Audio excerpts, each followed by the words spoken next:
Hey guys, how's it going?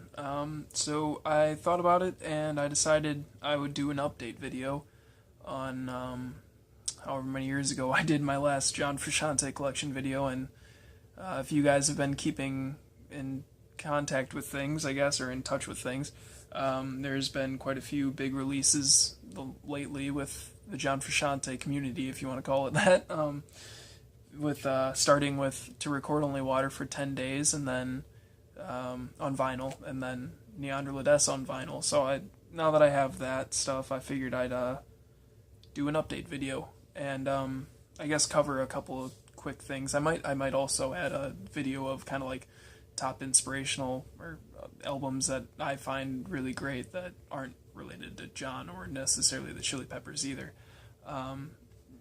But that'll be a different video. I'd just like to point out, in the last video I made, I know I'd misspoken. I had a couple factual errors as well. And I will skip over that kind of stuff. But I will kind of stick to the same idea as to, telling you the favorite song, whatever, and see how that's changed over the years, if anybody even cares. But also, I'd like to just explain why I don't always open my albums. Sometimes I like to set albums aside.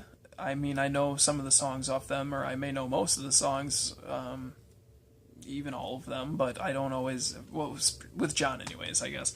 I don't always listen to them all the time, though. I mean, wasn't until, like last year or so that I really dove into some of the other stuff, because what ends up happening is if I listen to an album, I listen to that album a lot, and a lot, and a lot. And I will, not always on repeat, but I will typically go back to that album many times in a very short time period. And eventually, I don't want to say it gets old, but I do look for new music. And then, so me saving some of these albums is just a way of me holding on to music so that I can have new music however long down the road. I mean, I also really like Modest Mouse, and I've only listened to 3 of their albums, and I know I like other music by them, but I've only listened to the 3 of their albums. So, things like that. Joy Division I put off for a long time, and I finally gave them a shot recently, and they've become, I mean, if I wasn't so biased to the Chili's and John, they are my favorite,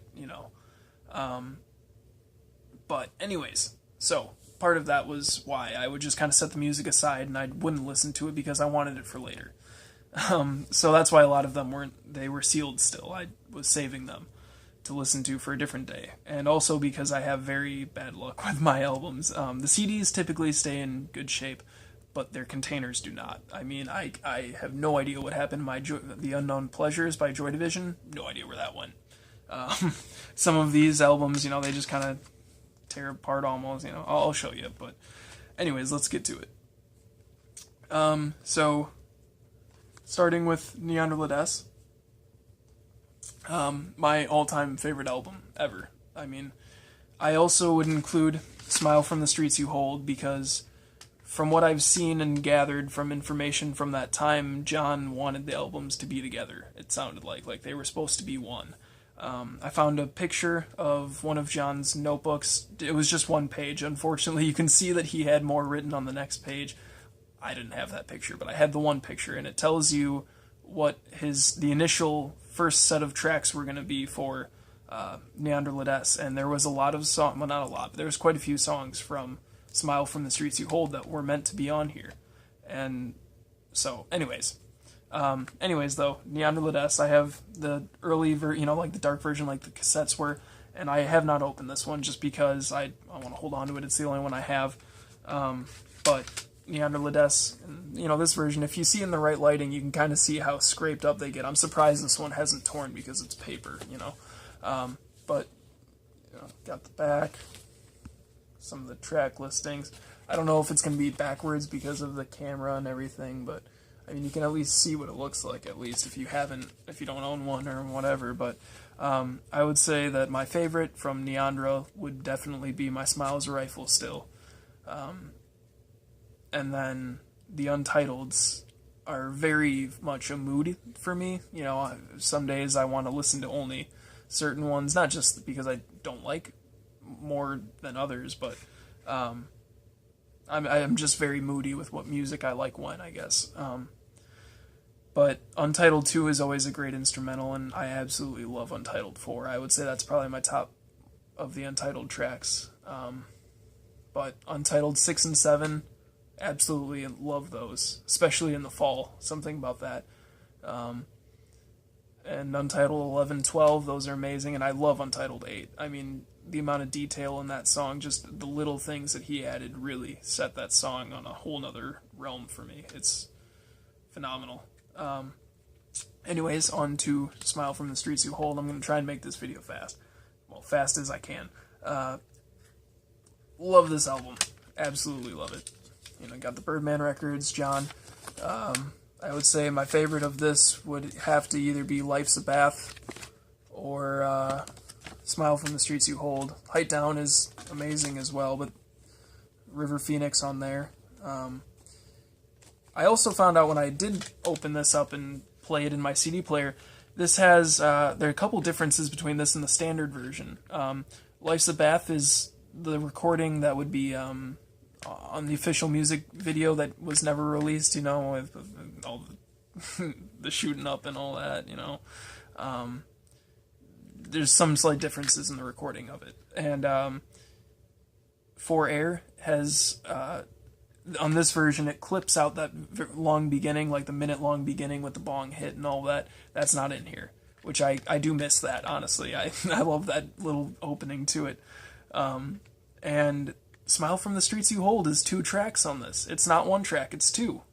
The second track starts after, like, the breakdown when he would come back in, you know, when he says, you know, smile, you're the one in the sky. Oh, man, love it. I thought that was really interesting. I had also gotten the EP to record Only Water for 10 days. Sorry about the glare, I see that now. But it's got the 3 songs, you know, Going Inside, Someone's, and Moments Have You. Nothing too special, but I just had to have it, I guess.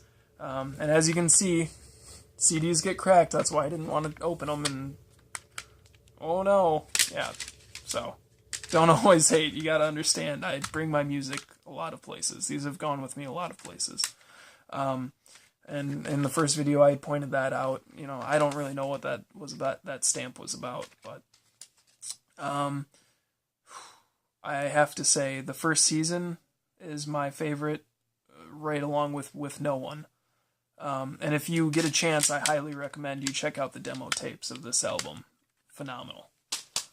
It's amazing to hear how those songs transformed from step 1 to the final product. Curtains, I know that wasn't opened last time, and I opened it up now. Got through it. I have to say, there's a lot of favorites on this one, and The Real is a great one. A Name, I really love the writing on this album, just how he wrote, I guess.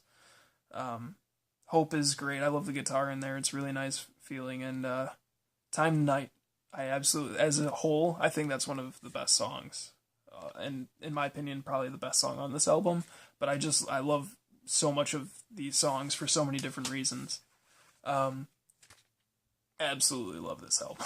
I mean, I never really cared for synthesizers as much until I got into this, and I have been buying synthesizers because of it. The Afterglow is a really good song, and I have to say, though, Communique. I love Josh's voice. Josh is amazing. And John's ambient synth in the background is phenomenal. It really sets the mood of that song in a whole nother realm, I guess. Inside of Emptiness, another great one. When I finally listened to it all the way through, I'd listened to quite a few songs of it, but not all the way through. I was surprised at, for John, how heavy this album was, especially at that time, I guess. A Firm Kick is great. I think I'm Around is probably my favorite. I'm getting the two. I always get the two confused. It's either I'm Around or Interior 2. But I think Interior 2 is probably my favorite on here.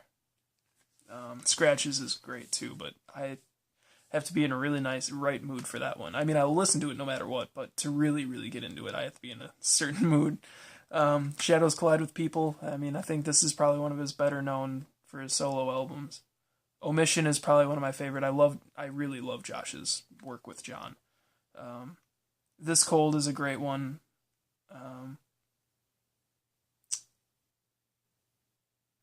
And Every Person is really good too. I mean, when I say certain ones are really good, I'm not saying I dislike the others.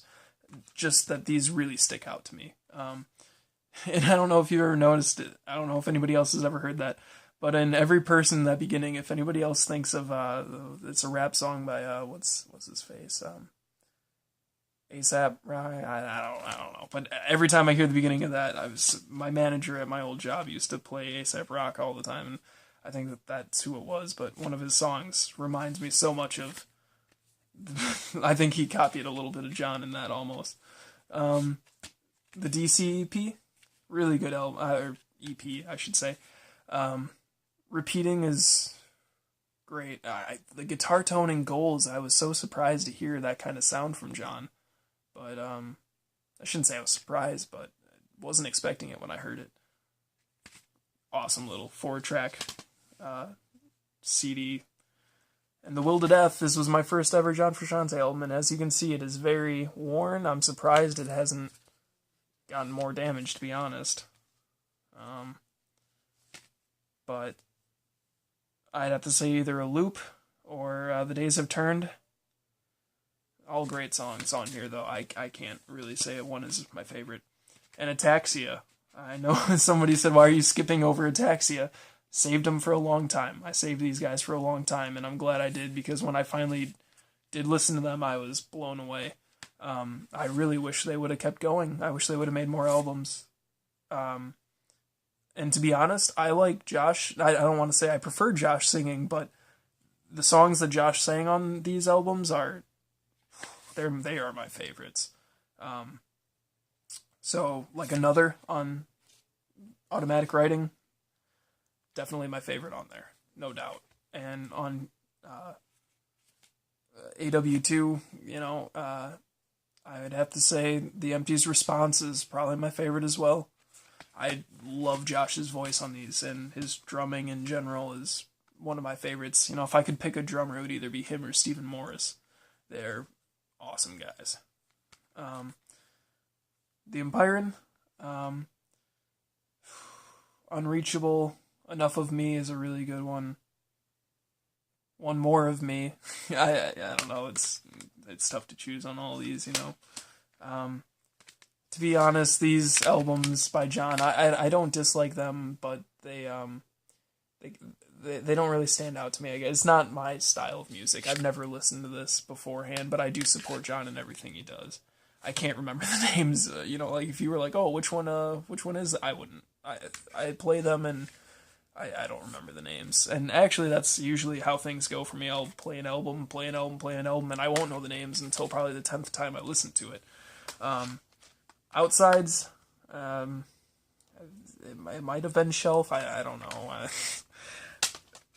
Enclosure, I will say, though, I do remember, I think it was Shining Desert, if that's the one that has that cool octavey kind of guitar riff in it. I think that was this one on here. And for the vinyls, if you've seen this, you might know that what's coming next then is, I haven't opened it yet. I don't have a record player with me. I just moved to a new location with my girlfriend, and that's not on the top priority right now, I guess, to have a record player. Unfortunately, mine doesn't work. The one that I did have, it doesn't work anymore, and I had also gotten the To Record Only Water for 10 Days on vinyl, and yeah, that right around the time I got this is when the record player stopped working, unfortunately. I have AW2. I found this in my local music store, and when I saw that, I was shocked that they had it, and so I had to get that.